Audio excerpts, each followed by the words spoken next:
আলহামদুলিল্লাহ, এতগুলো রমজান গেল, বাসায় বসে সন্তানদেরকে নিয়ে ইফতার করা হলো না। প্রতিটা দিন এভাবেই গাড়িতে আমাকে ইফতার করতে হয়, কারণ নতুন নতুন অনেকগুলো প্রজেক্ট আমি একা হাতে নিয়েছি। একটু বেশি দুঃসাহস, কিন্তু নিজের অ্যাসেটগুলো দিয়ে কিছু একটা করবার চেষ্টা, যাতে করে আমার আর অন্যের ওপর নির্ভরশীল হতে না হয়, কারো গালি খেতে না হয়, সেই চেষ্টাই করছি। নিশ্চয়ই আল্লাহ উত্তম পরিকল্পনাকারী। যা ঘটেছে, যা ঘটছে, নিশ্চয়ই ভালো কিছু হবে সামনে। এবং এভাবে করেই এভরি সিঙ্গেল ডে মানে আমার দিনগুলো কেটে যায়।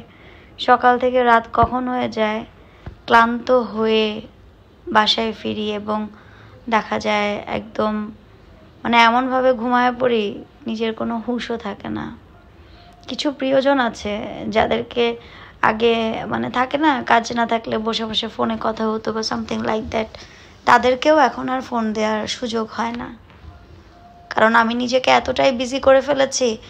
আমি না চাই না আর কোনো ব্যক্তি বা কোনো সার্কেল থাকে না, মানে এখন আমি চাই শুধু কাজ কাজ আর কাজ।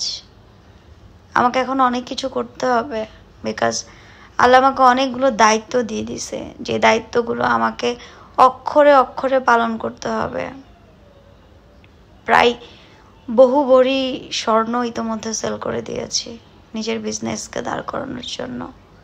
সবাই দোয়া করবেন যাতে করে আমি সফল হতে পারি।